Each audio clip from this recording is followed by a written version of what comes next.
Okey, baik. Ekstrak stem cell yang kita gunakan, yang kita masukkan dalam susu kolesterol kambing, seterusnya kita menggunakan ekstrak biji anggur. Okey.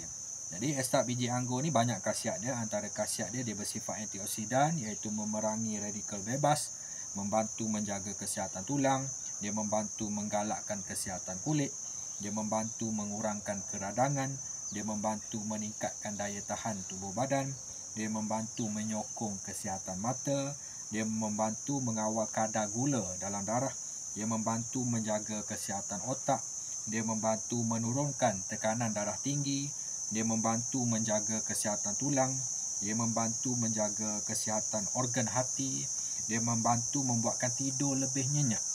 Okey, dan dia juga membantu menurunkan risiko terkena penyakit kanser. Itu antara khasiat ekstrak biji anggur yang kita masukkan dalam susu kolesterol kambing Wangkul ni.